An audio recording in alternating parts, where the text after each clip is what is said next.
करोड़ों लोग पेटीएम से जुड़े हैं। कोई पेटीएम पेमेंट बैंक का ग्राहक है तो कोई एप्लीकेशन पर मिल रही सुविधाओं का इस्तेमाल करता है। जितने लोग उतने ही सवाल। पेटीएम शेयर में भी लोगों का पैसा डूब गया।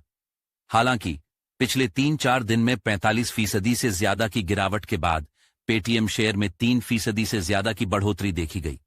फिलहाल पेटीएम शेयर 451 रुपए से ज्यादा पर है।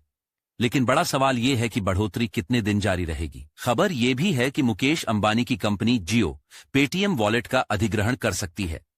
हालांकि बाद में जियो फाइनेंशियल सर्विस ने पेटीएम को सहारा देने से मना कर दिया। मर्चेंट यानी पेटीएम से जुड़े दुकानदारों को भी टेंशन है। पेटीएम पर संकट के बाद क्या दुकानदारों ने दूसरा ऑप्शन ढूंढना शुरू कर दिया है?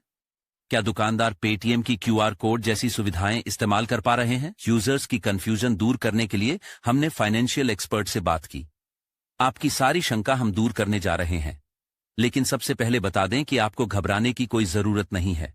पेटीएम बैंक में जमा आपका पैसा कहीं जाने वाला नहीं है। जिनका पेटीएम वैलेट में या पेटीएम पेमेंट बैंक में जो पैसा डिपॉजिट है वो उसके ऊपर कोई असर नहीं होगा। आरबीआई ने बिल्कुल ये क्लियर किया है कि जब तक आपका बैलेंस है, जब तक आप इस वैलेट को भी यूज कर सकते हैं और पेमेंट बैंक के थ्रू आप उसमें उसका भी यूसेज कर सकते हैं। आप इसको वैलेट को टॉप अप नहीं कर सकते हैं पेमेंट बैंक के थ्रू और कोई दूसरा नया डिपॉजिट नहीं कर सकते हैं।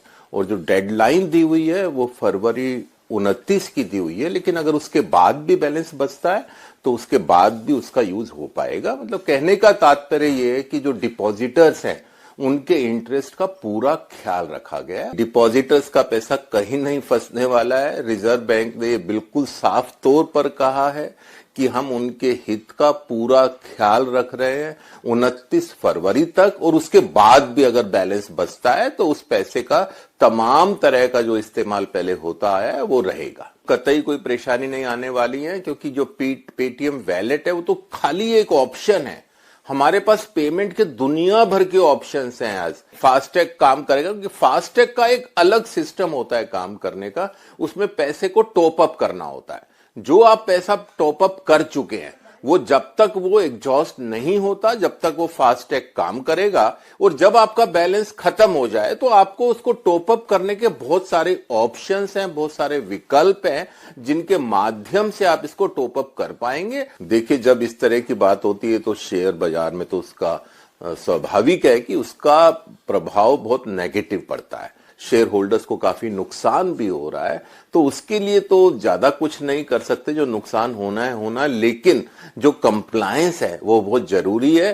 तो पेटीएम को ये समझना चाहिए था कि आप रूल्स के साथ खिलवाड़ नहीं कर सकते हैं। सूत्रों के हवाले से खबर है कि पेटीएम फाउंडर विजय शेखर शर्मा ने वित्त मंत्री से मुलाकात की है।